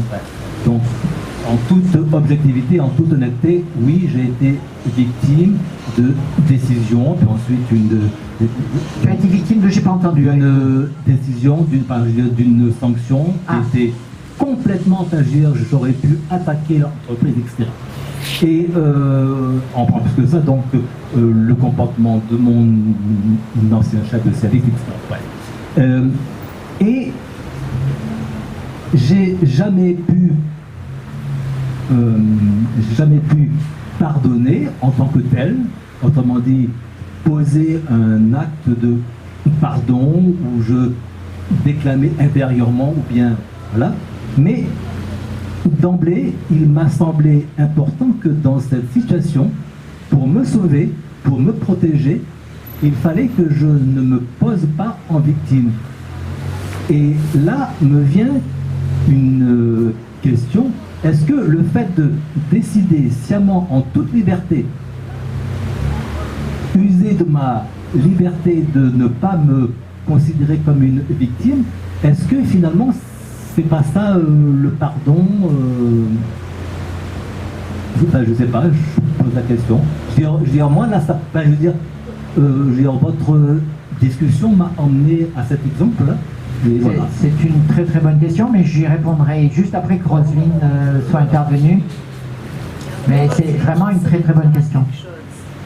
Alors, si je peux me permettre d'en rebondir sur ce que tu viens de dire, en fait, ça m'évoque la question de sentiment de se donner réparation, de chercher à penser la blessure causée. Et je voulais évoquer justement l'énergie du désir de vengeance quand on est victime, qui peut être moteur d'une action en réparation justement, pour obtenir réparation, et notamment en justice. Mais cette position que tu évoques, que j'ai vécue également, c'est-à-dire de me dire je ne vais pas rentrer dans le processus de demande de réparation judiciaire parce qu'il va être beaucoup plus coûteux pour moi en énergie et que je vais me réparer autrement, en laissant, en m'éloignant. Et du coup, j'ai eu ce sentiment, c'est maintenant que j'entends le pardon. C'est vrai que je repose ma question. Est-ce que finalement ça, c'est pas je pose un acte de pardon inconsciemment, quoi? Oui, j'ai compris ta question, je vais réagir, mais en fait, Roselyne, il me semblait que tu voulais parler avant que Daniel intervienne, et il m'a semblé que tu ne réagissais que à ce que Daniel a dit. Avais-tu autre chose à dire? Non, en fait, je voulais évoquer l'énergie qui met en action, qui est issue du désir de vengeance de la victime. Quand on est en colère, il y a aussi dans cette énergie-là une part qui peut servir à se mettre en action pour obtenir réparation, se donner du courage, par exemple pour toutes les démarches administratives qu'il peut y avoir à récupérer des... Ben, c'est toujours très fastidieux à ce niveau-là. Voilà. Oui. Ok. Oui, oui, non, mais c'est pas tout. C'est très, très important parce que ça aide à éclairer ce qu'a dit Daniel. Oui, merci. Alors, comme je n'étais pas là au début, je ne sais pas si cette notion a été évoquée. Oui, je trouve que c'est très important ce qui vient d'être dit maintenant. Mais pour moi, il y a deux notions bien différentes. C'est être victime. Être victime, c'est un fait objectif. Et se poser en victime, c'est autre chose. C'est-à-dire qu'on centre sa vie sur cet événement-là. Moi, j'ai tendance à dire toujours aux victimes, vous n'êtes pas que cet événement. Et c'est ce qui permet, en général, de rebondir. Alors, je vous raconte aussi quelque chose, parce que c'est l'occasion pour moi de vous dire ce qui se passe en justice. La justice n'est jamais à court de moyens et d'idées. Alors, de même qu'elle a des idées pour les victimes, c'est le pardon, elle a des idées pour les auteurs. Parce que la grande difficulté, c'est les auteurs qui ne reconnaissent pas ce qui fait du mal à la victime. Eh bien, la justice a trouvé un moyen de faire avouer les auteurs après le procès. Après le procès. C'est-à-dire qu'après le procès, on évoque les réductions de peine, les permissions de sortie, mais l'auteur qui aura tout nié, ben, il n'est pas du tout dans la repentance. Donc on considère qu'il n'a droit à rien. Et à partir de là, des auteurs d'affaires abominables vont reconnaître des années après les faits pour bénéficier de ces permissions. Évidemment, on n'est pas dans la repentance. On n'est pas dans On n'est pas du tout dans la repentance. Ah, on est bien d'accord. Mais c'est intéressant, en effet, de souligner cet aspect-là. La question aussi, ça m'évoque aussi la question des injonctions de soins pour les auteurs d'agression. Et donc on voit arriver dans nos bureaux, effectivement, parfois des personnes qui sont là parce que, alors il y a tout un travail effectivement à mener, d'accompagner, mais alors elles arrivent avec, ben voilà, j'ai une injonction de soins, mais elles ne reconnaissent pas du tout ce qu'elles ont fait. Oui, ça c'est voilà, des faux semblants, enfin voilà, des trucs. donc il y a tout un parcours. Alors ce que j'ai comme témoignage de collègues qui travaillent auprès de ces auteurs, c'est qu'il y en a quand même qui arrivent dans ces suivis à un moment donné reconnaître, mais c'est pas infime quand même. Enfin, ça dépend des profils aussi, mais c'est quand même possible, donc il y a de l'espoir. Ah pardon. Je vais juste ajouter une toute petite chose. Quand on parlait du poids qui pesait sur la victime, en fait, on a le sentiment, à travers les affaires, que la victime gêne la société. Et que la société, au bout d'un certain temps, elle en a marre qu'elle soit la victime en qualité de victime. Et c'est très difficile pour elle, parce que très souvent, au bout de 3 mois, c'est le constat que j'ai fait, les gens s'attendent à ce que, bon, elle continue à vivre avec ça comme s'il ne s'était rien passé. Et c'est pour ça qu'elle se sent dans cette culpabilité et cette impossibilité de dire, ce qui n'est pas une posture victimaire. Hein, c'est l'impossibilité de parler de sa situation de victime. Alors, je pense que là, on ouvre je dirais, les portes de l'enfer, parce que ça va très très loin. Oui, Katie, attends, je voulais répondre quand même à ce que disait Daniel. Parce qu'il a posé une problématique dont on n'a pas cessé de tourner autour, donc je vais essayer de relier un petit peu l'ensemble des thématiques. Je suis bien d'accord avec le fait que la notion de victime est amphigorique, parce qu'en effet, il y a bien à distinguer entre ce que la société appelle dorénavant victime. Il faut bien voir que c'est quand même une évolution moderne. Il y a des siècles, on ne parlait pas de victime. C'est un terme qui est venu plus récemment. Enfin, en tout cas, je ne sais pas quels étaient les termes anciens, mais il pouvait y avoir les plaignants, par exemple. Donc, victime, c'est venu avec une certaine conception victimaire des rapports humains.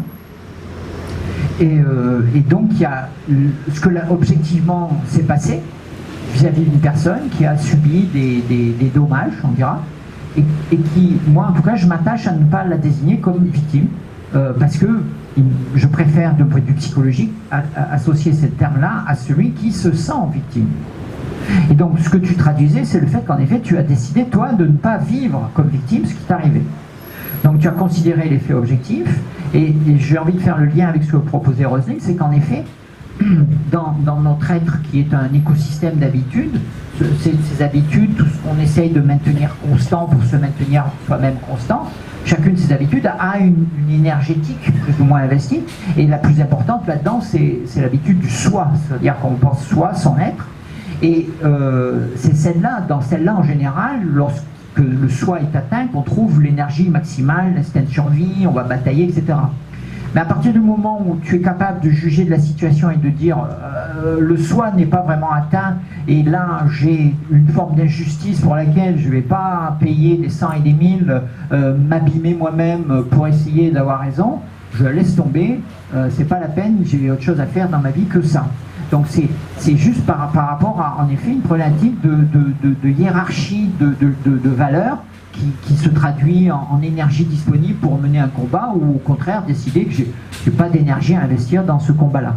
Et donc par rapport à ta question, est-ce qu'il y a eu pardon ou pas, je dirais non, il n'y a pas eu pardon.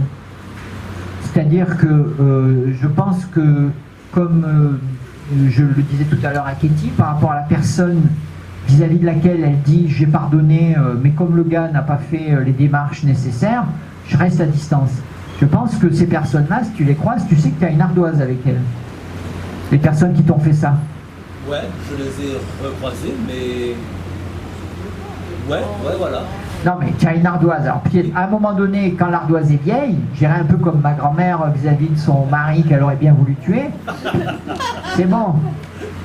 Laisse tomber. C'est magique, il s'efface. Voilà, c'est une ardoise qui s'est un peu effacée avec le temps, et puis c'est tout. Tu sais que c'est le genre de chose qui est arrivé avec ces gars-là, c'est malheureux, ils n'ont pas été très francs du collier. C'est toi qui étais là pour prendre ce genre de coup, mais bon, il n'y a pas eu mort d'homme, et voilà. Donc, je dirais que tu t'es arrangé pour ne pas être blessé, et partant, en effet, tu n'avais pas de nécessité de pardonner. Tu as passé ton chemin. Et c'est vrai que quand on est capable de ça, c'est encore le mieux, quoi, pour pas passer sa vie dans des combats éternels, pour se faire reconnaître comme victime dès lors qu'on a ce ressenti-là et que ça nous engage à forcément ces démarches-là. Et là, on peut peut-être... Le micro, s'il te plaît, sinon on va pas t'entendre. Et là, on peut peut-être reprendre la proposition de Patrice, ni oubli, ni pardon. Dans la situation que j'ai vécue, ouais, en fait, il y a eu ni oubli de la situation, de l'expérience que j'ai vécue, ni pardon, mais je m'en suis sorti par une stratégie personnelle. Je suis tout à fait d'accord, mais note bien que il n'y a absolument pas un parallèle à faire, plutôt tu es aux antipodes de ce qu'il évoquait, parce que lui, tel que je le comprends, je peux m'être trompé, mais c'était bien une posture victimaire d'un point de vue, je dirais quasiment politique, qui était exprimée là. Donc c'est là où on voit la polysémie et le caractère insignifiant des signifiants, c'est qu'un même mot en fonction du contexte n'aura pas la même signification. Donc en effet, tu n'as pas oublié, mais néanmoins, tu n'étais pas blessé, tu n'en as pas gardé de blessure. Si, elle est passée en tout cas. Tu as décidé que tu allais cicatriser ça et que tu n'allais pas faire la guerre pour ça. Donc, alors, j'irai à hauteur de la blessure que tu as reçue, tu as pardonné. Si la blessure est minuscule, tu as fait un minuscule pardon. S'il y avait une réelle blessure, mais que dès lors qu'il y a blessure, tu es victime, quelque part. Mais tu es capable de serrer les dents et tu passes ton chemin, tu ne fais pas de combat. Donc dans ce cas-là, on peut dire, dès lors qu'il y a blessure et que tu passes l'éponge, il y a vraiment eu pardon. Ok.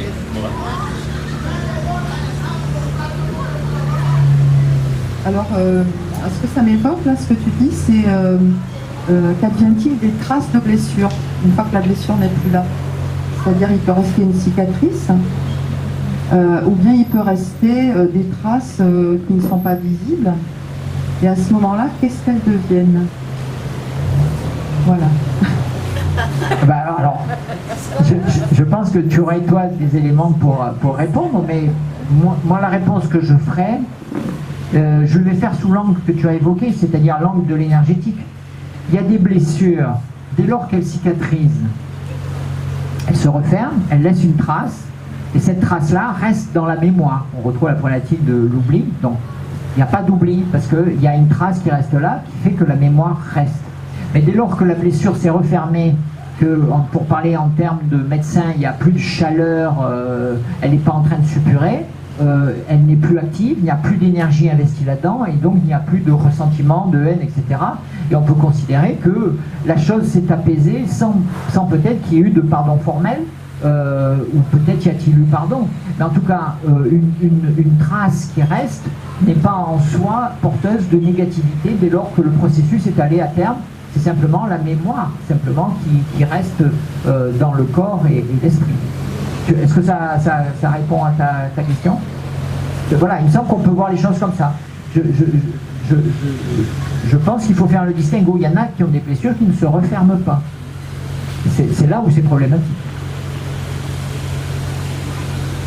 On approche des... On a dépassé largement les 20 heures. Mais, ah oui, ben alors continuons. Essayer de dire quelque chose dans cette histoire de pardon là. Donc on a bien vu qu'il y a la situation où il y a une victime et une victime qui, mettons, qui sait que le pardon ne lui sera pas accordé. J'ai pas compris.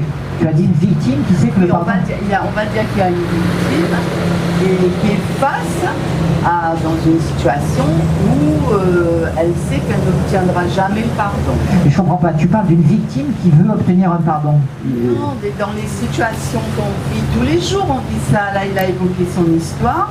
D'ailleurs, j'aurais envie de connaître. Tous les jours, on vit des blessures relationnelles. Oui. Et moi, personnellement, je fais le choix, j'ai travaillé suffisamment sur moi par rapport à notre histoire d'esclavage pour ne pas rester une victime de l'histoire.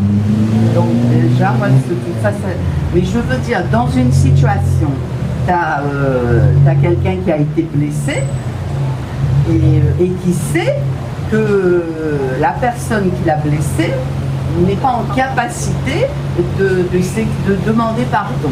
Ah, c'est demander pardon. Voilà. Et donc tu vois, ce truc-là, c'est très important. C'est un peu éparpillé, mais c'est important de revenir à soi, je trouve. Et dans une situation comme ça, tu le files,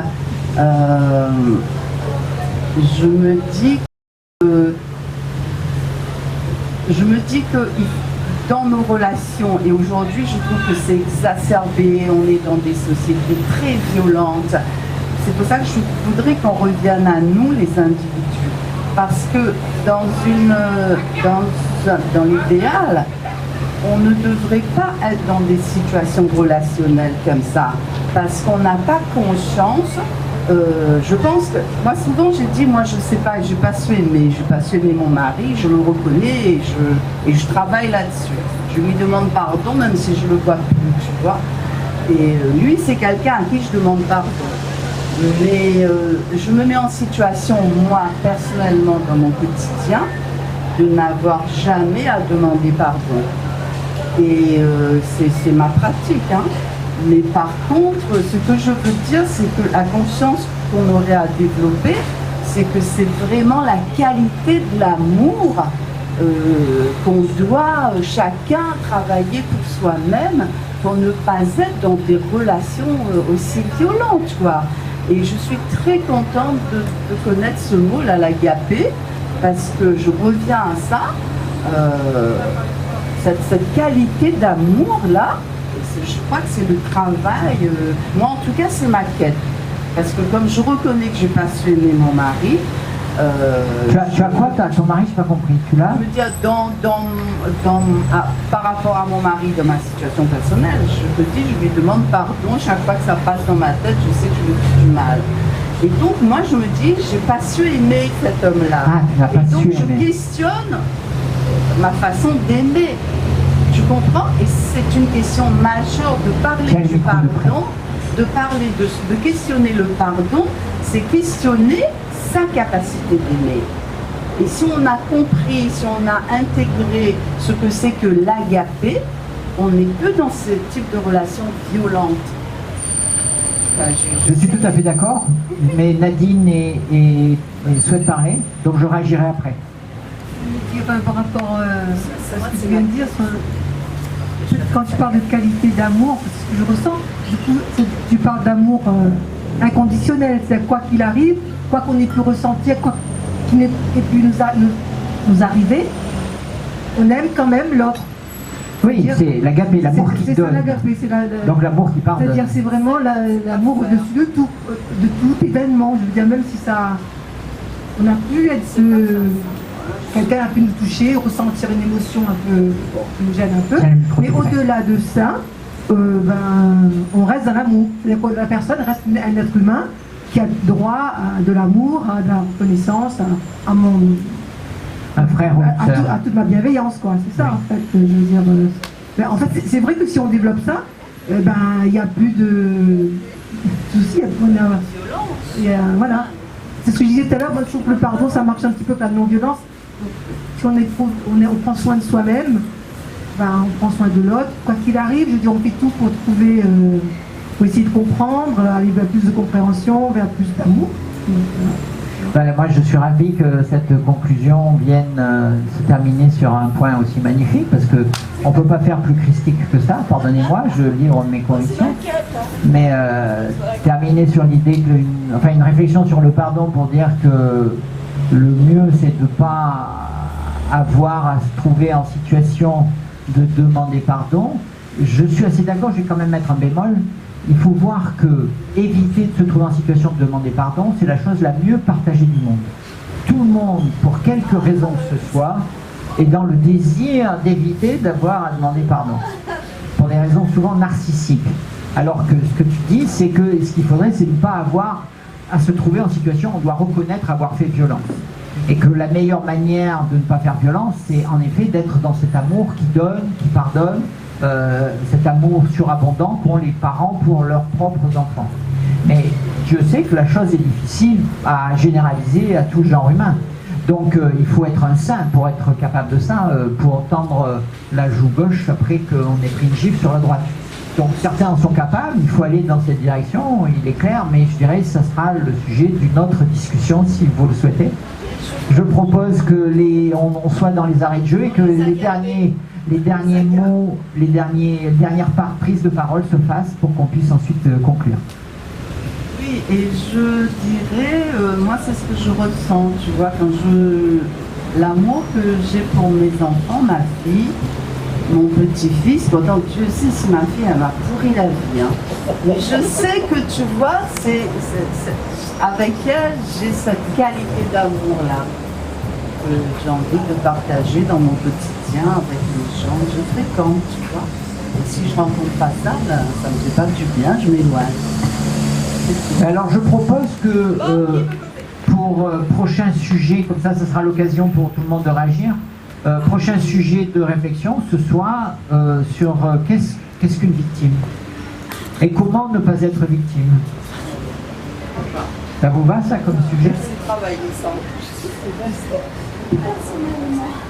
Enfin voilà, on va parler, je propose, on s'accordera, mais l'idée est là, moi j'ai envie de parler du victimaire, c'est-à-dire ceux qui font profession d'être dans la posture de victime, parce que je pense que la société est corrompue par cette posture-là. Est-ce que ça vous convient?